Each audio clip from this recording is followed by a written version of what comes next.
When we explore the true teachings of Jesus, we uncover something both deeply profound and unsettling. Much of what he taught has been hidden from us. What if the version of Christ's message you've grown up with is actually a diluted interpretation, intentionally shaped to serve the ambitions of those in power? What you're about to discover goes against what most people have been taught to accept.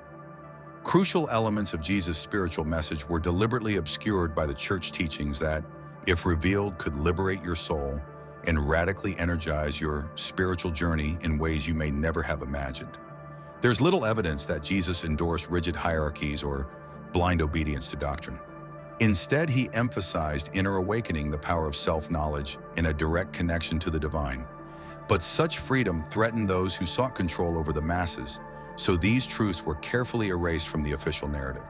These concealed truths present a challenge to the conventional viewpoint and provide a way to achieve genuine awakening. But you should be careful, because acknowledging this reality could drive you to rethink all you think you know about yourself and the world around you. In the form in which they were initially conveyed, the teachings of Jesus contain a profound mystery that extends beyond what has been formally documented in what are considered to be canonical writings. Without the need for middlemen, they include coming to terms with oneself and establishing a direct connection with the divine. According to these teachings, which can be found in esoteric traditions and ancient scriptures, Jesus had the understanding that the soul was not something that was confined to a single existence, but rather that it was an essence that was always undergoing alteration.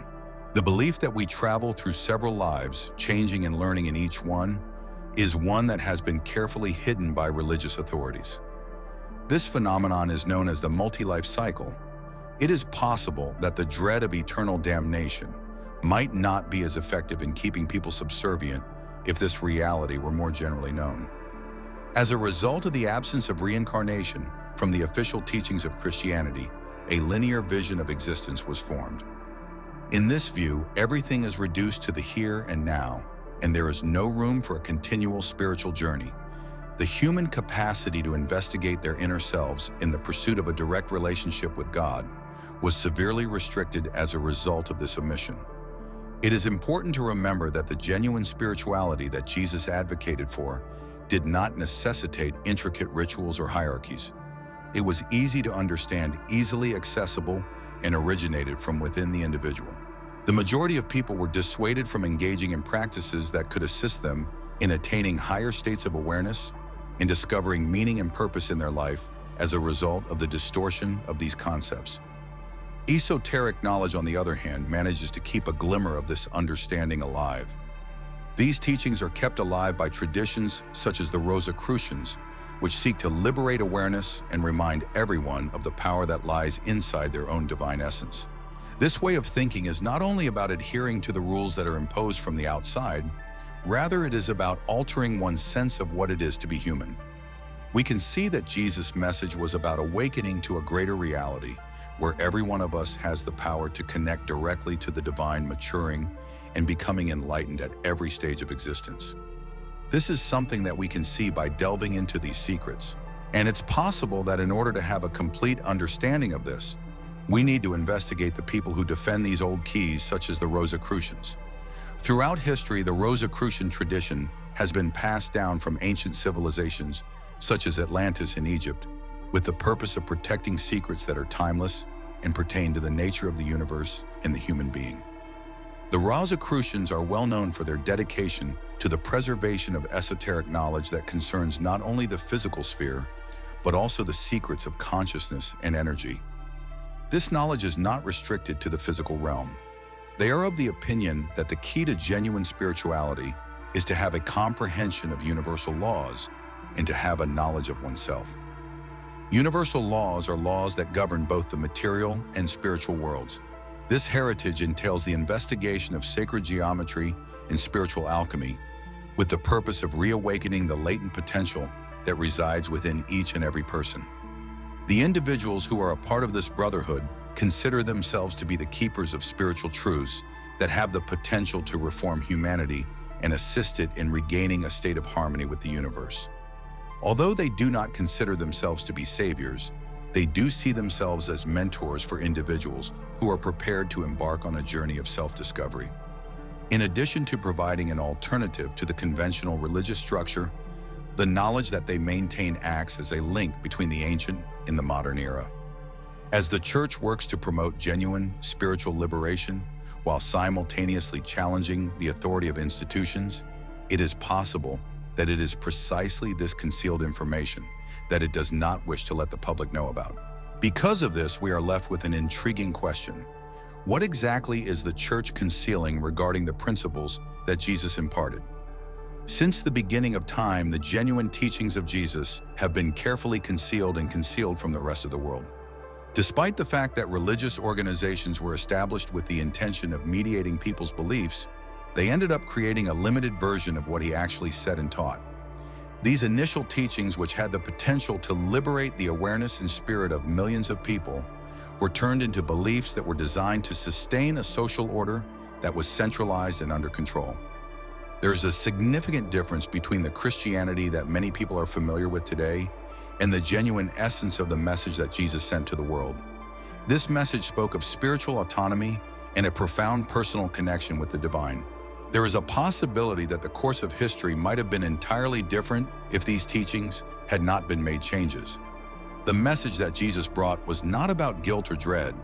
Enlightenment, love, and the possibility of each individual connecting directly with the divine without the necessity for middlemen were the topics that were discussed during this event.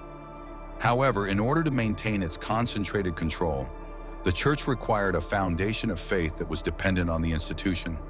This was necessary since the freedom of the spirit would pose a danger to the hierarchy of religion. As a result, certain portions of these teachings, which speak about the power that we possess and who we truly are, were repressed.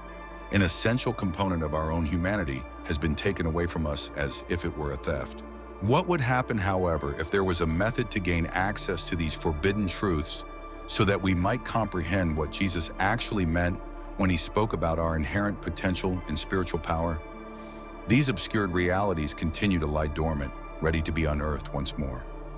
One of these concealed realities is the idea of reincarnation, which is a doctrine that encourages us to view life as a never-ending journey that is packed with opportunity for personal development and advancement.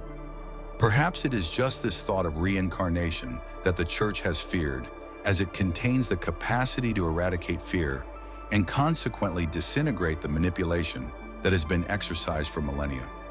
The teachings of Jesus, which spoke of the continuity of the soul and the possibility of spiritual progress through countless lives, included reincarnation as a basic notion.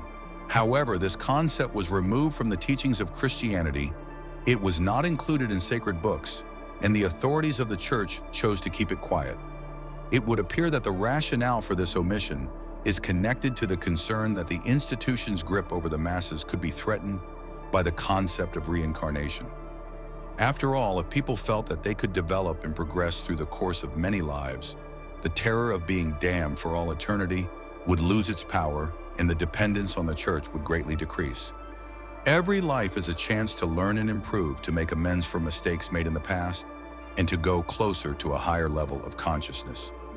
Jesus referred to the process of spiritual rebirth as a profound process of self-transformation in which every person has the opportunity to discover their authentic self and the way to attain unity with the divine.